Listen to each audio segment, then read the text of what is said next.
ہے علی، حق ہے علی، علی جدھر حق ہے ادھر مولا، جدھر حق ہے ادھر مولا، جدھر مولا ادھر حق ہے علی، علی حق ہے علی، حق. بہار انوار کی جلد نمبر 91 میں ایک روایت ہے صفحہ نمبر 242 پر کہ ایک شخص تھا کہ جو بہت لمبی دعائیں کرتا تھا ہمیشہ، اور ظاہر ہے کہ جب بہت لمبی دعا ہمیشہ مانگیں گے تو خستہ ہو جائیں گے، توجہ ختم ہو جائے گی. امیر المومنین نے فرمایا کہ وہ خدا جو تیری لمبی دعاؤں کو سننے والا ہے وہ چھوٹی دعاؤں کا بھی سننے والا ہے.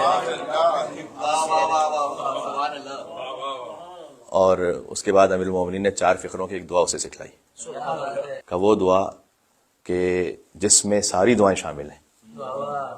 وہ 4 فقروں کی دعا ہے: الحمدللہ علی کل نعمت، واسأل اللہ من کل خیر، واعوذ باللہ من کل شر، واستغفر اللہ من کل ذنب. سبحان اللہ، سبحان اللہ، کیا بات ہے، سبحان اللہ. اللہم صل علی محمد وعلی محمد.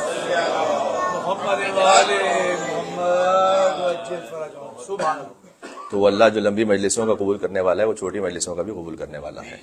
میرے مراد ڈیوریشن سے.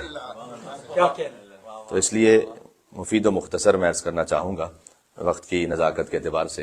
امیر المومنین نے جو 4 فقرے ارشاد فرمائے اس کا ترجمہ یہ ہے کہ الحمدللہ علی کل نعمت، حمد پروردگار کی اس کی ہر نعمت پر، کیونکہ دعا کا ادب یہ ہے کہ حمد پروردگار سے شروع کرو. واسأل اللہ من کل خیر، خدا سے سوال کرتا ہوں ہر خیر کا. یعنی کوئی یقین کے ساتھ مانگے. سبحان اللہ، کیا ایک بزرگ عارف تھے، انہوں نے کسی سے کہا کہ کوئی فلاں حاجت ہے تو انہوں نے نسخہ بتایا کہ صلوات پڑھو. تو کہا کتنی مرتبہ؟ کہا 1 دفعہ. کیا کہنے بھائی، واہ واہ واہ واہ واہ. اللہم صل علی محمد وعلی محمد. ان کے سارے دوائی کا پھر بھائی، سبحان اللہ، کیا کہنے جی. سبحان اللہ. یہ تو ہمارا وہم و گمان کہ جب تک کہ ہم مثال کے طور پر 2 گھنٹے تک نہ بیٹھیں گے تو اللہ سن ہی نہیں رہا. ہاں کبھی بعض اعمال میں، بعض وظائف میں یہ کہا گیا ہے، مثلا جمعے کے دن کہا گیا ہے کہ 1000 مرتبہ صلوات بھیجو، جو امام کی جانب سے آ جائے عدد، اس کی حیثیت ہے. سبحان اللہ بھائی، کیا کہنے. اس لیے کہ وہ نقطہ بائے بسم اللہ سے آ رہی ہے نا وہ حدیث. تو ظاہر ہے کہ اس میں اتنی دقت ہے کہ پھر جو امام نے فرمایا کہ اگر 33 مرتبہ یہ تو پھر وہی پڑھنا ہے. اس میں کمی زیادتی نہیں ہو سکتی، اس لیے کہ وہ موبائل کے نمبر کی طرح میں بچوں کے لیے مثال کہ جب ایگزیکٹ آپ اس نمبر کو ڈائل کریں گے تب وہ متصل ہوگا، ورنہ کہیں اور متصل ہو جائے گا. کیا کہنے. تو اگر فرض کیجئے کہ تسبیحۃ الزہرا سلام اللہ علیہ میں 34 مرتبہ اللہ اکبر، 33 مرتبہ الحمدللہ، 33 مرتبہ سبحان اللہ ہے، تو اگر آپ نے عمدن 34 مرتبہ 35 مرتبہ کا نہیں، میں تھوڑا 1 بڑھا لیتا ہوں، تو ثواب تو ذکر کا تو مل جائے گا، ثواب اللہ اکبر کہنے کا، تسبیح کا ثواب پھر نہیں ملے گا. اس لیے کہ تسبیح کا ثواب اسی عدد میں جو سیدنا سلام اللہ علیہ نے بتایا. چونکہ عالم مادہ میں یعنی فزیکل ورلڈ میں ہم سمجھتے ہیں عدد کی حیثیت کیا ہے، میٹا فزکس میں ہم جانتے نہیں. تو عالم معنویات سے جو واقف ہے نا، انہوں نے سمجھایا کہ دیکھو 32 بار پڑھو گے تو یہ اثر ہے، 33 بار پڑھو گے تو یہ اثر ہے، 34 بار پڑھو گے تو یہ اثر ہے. تو اس طرح سے 1000 مرتبہ بھی تاکید ہے جمعے کے دن صلوات پڑھنے کی، اور 100 مرتبہ بھی تاکید ہے کہ اگر 1000 مرتبہ نہ پڑھ سکے 100 مرتبہ. 1000 کا عدد ویسے زیادہ لگتا ہے لیکن تقریباً آپ کو 1.5 گھنٹے سے زیادہ نہیں لگے گا 1000 مرتبہ صلوات پڑھنا. تو یہ کوئی اتنا مشکل کام نہیں ہے. کبھی زندگی میں 1 مرتبہ کم سے کم کریں، اور جب آپ اس کو کریں گے تو آپ ایک عجب سکون اور روحانیت محسوس کریں گے. اس کی بات میں آپ کو سمجھا ہی نہیں سکتا جب تک کہ کوئی خود اس مرحلے سے نہ گزرے.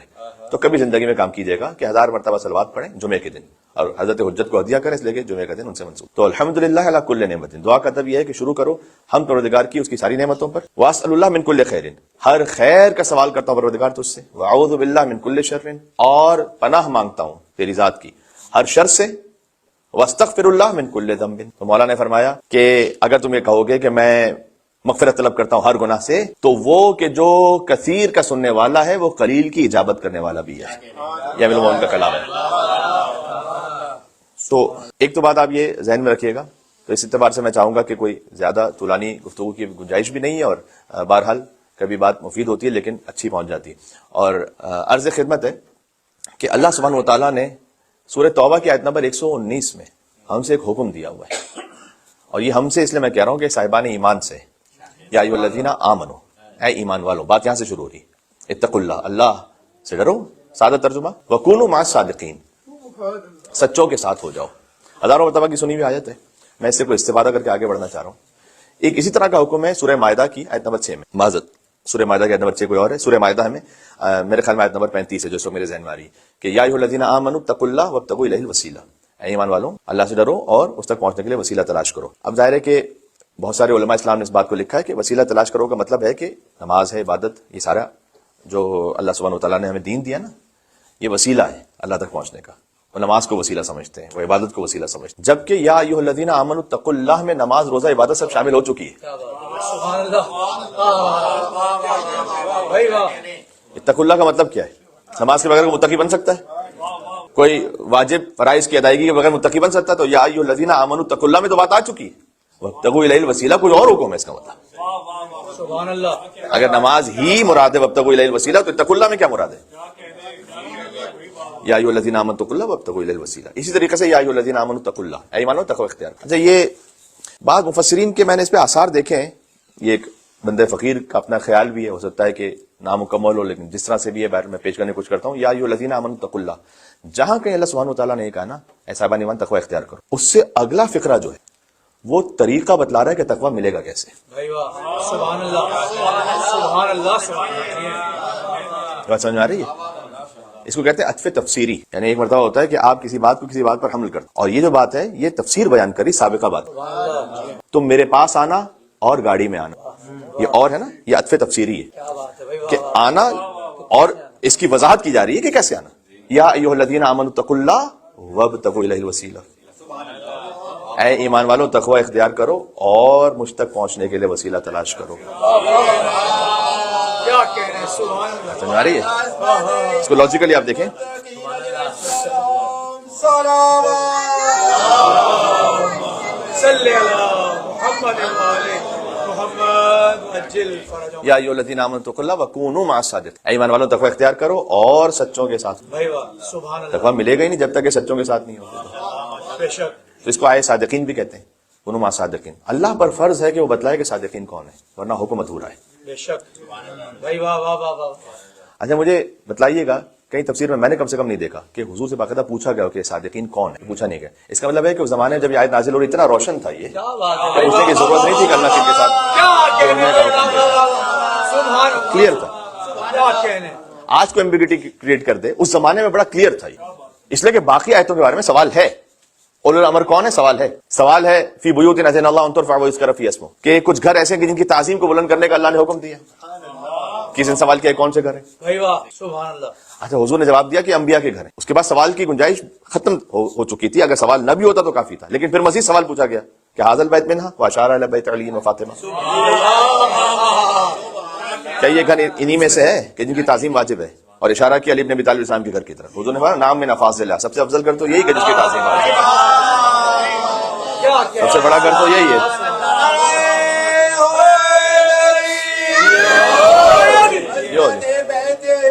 محمد صلی اللہ محمد وعلی محمد. ایک طریقہ یہ تھا کہ حضور مکرم سامنے لے آتے، کہتے دیکھو یہ صادقین ہے. بھائی واہ. اللہ نے اس سے بڑھ کے ایک طریقہ اختیار کیا، پورا میدان سجایا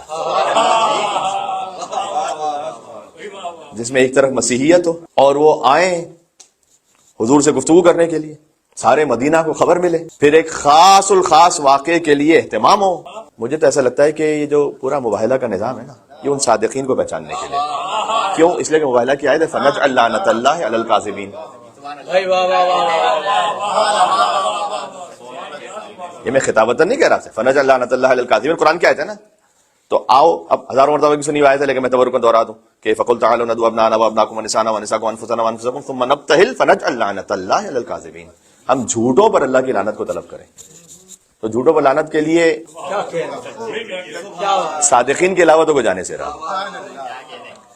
تو ایک میدان سجایا گیا، اور یہ آپ کو ایک اشارہ کر رہا ہوں، پھر کبھی انشاءاللہ توفیق رہی تو میں جشن میں اس کو تفصیل سے پڑھوں گا کسی جشن میں. بعض مرتبہ اللہ سبحانہ و تعالیٰ کوئی ایک معجزہ دکھلاتا ہے، لیکن اس کا مقصد فقط وہ واقعہ نہیں ہوتا، وہ ایک تمہید بن رہی ہوتی کسی بڑے واقعے. یکم عام الفیل کو کیا ہوا تھا؟ حملہ کیا ابرہہ نے، اللہ سبحانہ و تعالیٰ نے ابابیلوں کو بھیجا، ترمیہم بحجارۃ من سجیل، انہوں نے کنکر مارے، فجعلہم کعصف معقول، کھائے ہوئے بس کی طرح بنا دیا. یہ واقعہ یکم عام الفیل. ظاہر ہے کہ کوئی ریکارڈنگ نہیں ہو رہی، واٹس ایپ پہ کوئی 2 منٹ میں واقعہ نہیں پہنچ رہا تھا. اس واقعے کو مشہور ہوتے ہوتے ہوتے ہوتے ہوتے ہوتے ایک عرصہ لگا ہوگا نا. اور یہ واقعہ ہے مکہ کا. اچھا، کعبے کی عظمت عرب جاہلیت کے زمانے سے جانتے ہیں، لیکن جب یہ واقعہ ہو گیا تب تو کعبے کی عظمت پورے سرزمین حجاز میں کیسے پھیلی ہوگی.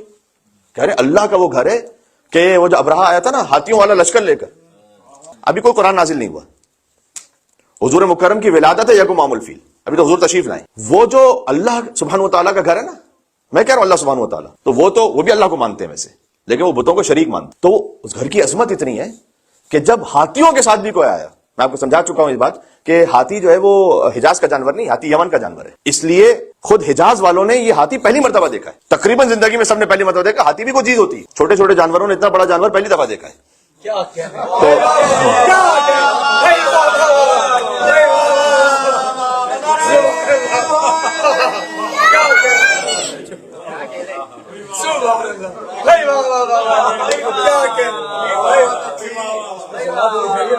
یہ اب وہ پہلی مرتبہ دیکھیں مبہوت ہیں، یہ کیا شے آ رہی ہے، اور اتنی تعداد میں ہاتھی، اس کا تو مقابلہ کر ہی نہیں سکتے. اب کیا ہوگا؟ اور اس نے آگے ڈیرا ڈال دیا ابرہا نے، اور حضرت عبد المطلب گئے. اب یقین جانے سارا میں اب تو ریکارڈ کروں، مجھے تو جانا آگے تھا لیکن ایک بات سمجھانے کے لیے بات آ گئی. تو حضرت عبد المطلب اسلام نے کہا کہ تمہارے جو کچھ گماشتے ہیں انہوں نے میرے اونٹ لے لیے. انہوں نے کہا کہ یہ مناقب آل ابی طالب کے پہلے صفحے پر یہ جو کتاب ہے نا اس کی روایت لکھی ہوئی کہ میں تو سمجھا تھا کہ تم جو بیت اللہ کی بات کرنے کے لائے ہو، اونٹوں کی بات کرنے ہو. کہا کہ انا رب البیت وان للبیت ربا، میں اونٹوں کا رب ہوں، اس گھر کا بھی کوئی رب ہے وہ دیکھ لے گا.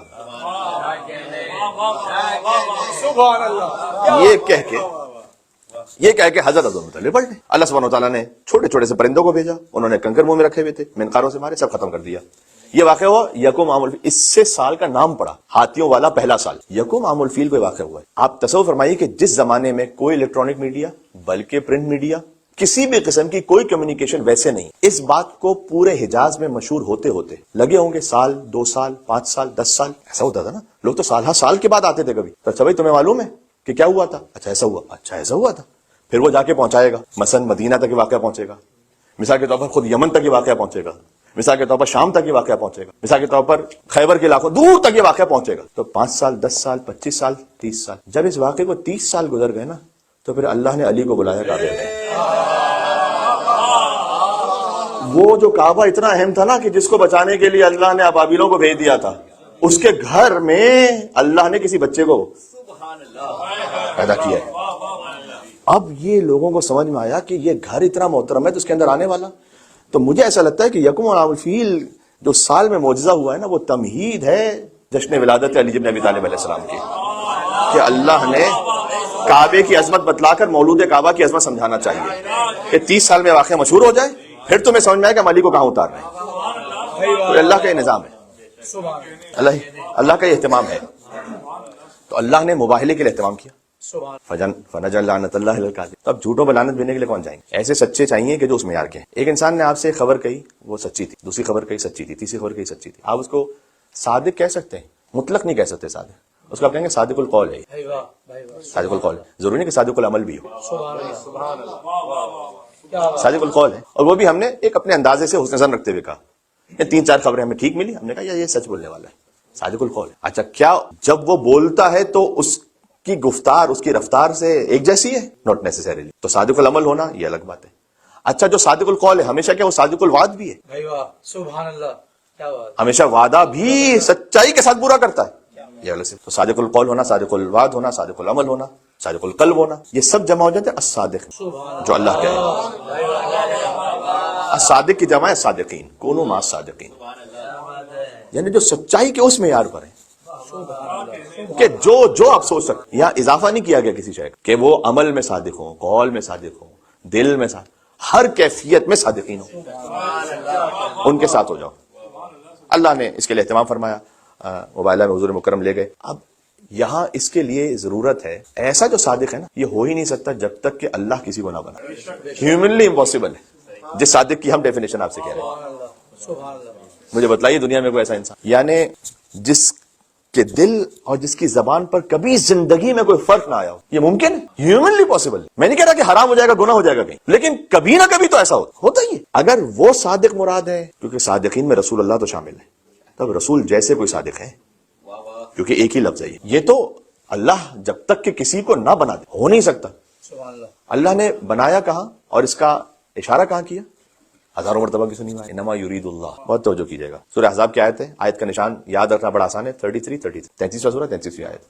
اللہ کا ارادہ ہے. یہ ارادہ کون سا ہے؟ ارادہ تشریعی ہے, ارادہ تکوینی ہے. اللہ کے ارادے الگ الگ ہیں. ارادہ تشریعی تکوینی. اللہ کا ارادہ تکوینی اور تشریعی میں اللہ کا ارادہ یعنی اللہ کی چاہت یہ ہے یا نہیں کہ کل سب فجر کی نماز پڑھیں. تو پڑھیں گے کیا؟ بعض نہیں پڑھیں گے. میں تو تمام انسانوں کی بات کر رہا ہوں. اس وقت اگر 7 بلین لوگ ہیں دنیا میں تو اللہ کا ارادہ اور اللہ کی چاہت ہے یا نہیں کہ جب فجر آئے تو یہ سب کے سب پڑھیں. اکثریت نہیں پڑھے گی. یہ ارادہ تشریعی ہے.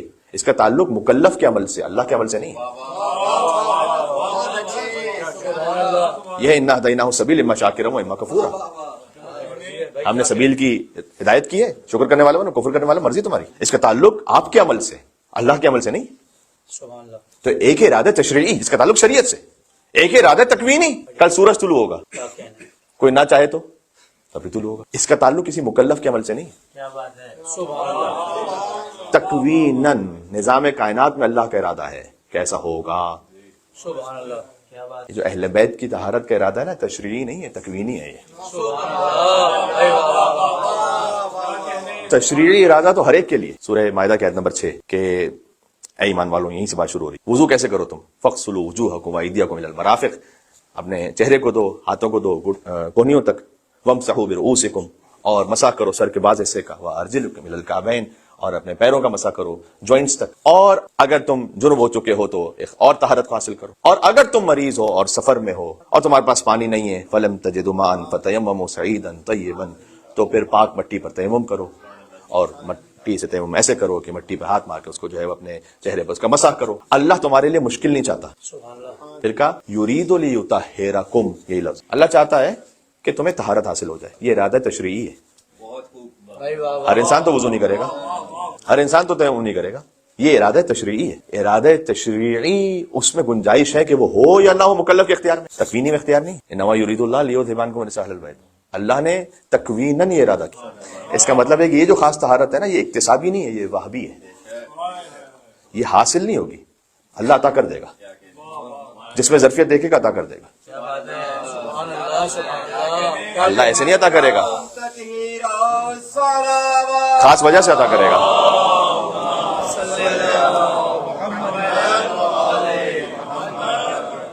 علی علی حق ہے, علی حق ہے, علی حق ہے, علی علی جدھر حق ہے ادھر مولا, جدھر حق ہے ادھر مولا, جدھر مولا ادھر حق ہے.